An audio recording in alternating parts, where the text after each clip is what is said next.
അയ്യപ്പാ, എന്റെ മകളുടെ വിവാഹം മംഗളമാക്കി തരണേ.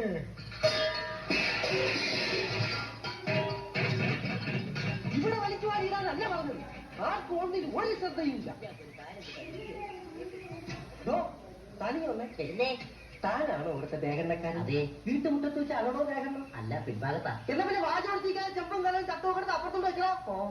ഓഹോ.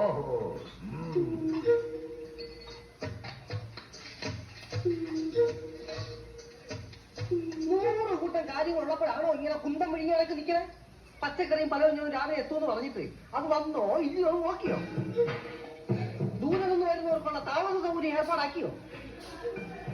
പൂവും മാലയും ബൊക്കെ നാളെ വെളുപ്പിനെ ഇവിടെ എത്തുമോ? ഒന്നും പറഞ്ഞിട്ട് കാര്യമില്ല. ഒന്ന് നിന്നേ, ഒരു കാര്യം അറിയാനുണ്ടായിരുന്നു. എന്താ? പെണ്ണിന്റെ തന്ത നീയോ ഞാനോ? അതെന്താ മുതലാളിക്ക് പെട്ടെന്നൊരു സംശയം? മുതലാളി വിഷമിക്കണം, ഞാൻ ചേച്ചിയോട് ചോദിക്കാം. ആ അർത്ഥത്തിലല്ല ഞാൻ ചോദിച്ചത്. തന്തയ്ക്ക് വേറെ അർത്ഥമുണ്ടോ? ഞാൻ ചോദിച്ചത് ഈ വീട്ടിലെ ഗ്രഹനാഥൻ നീയാണോ ഞാനാണോ എന്നാ. ഗ്രഹനാഥൻ മുതലാളി എന്നാ? എന്നാൽ ഇപ്പോൾ ഉത്തരവാദിത്തം എനിക്കാ. എന്നാ പിന്നെ നോക്കി നിൽക്കാതെ എന്നോട് ആചാരത്തെ അവിടെ പോയി ചെയ്യണം.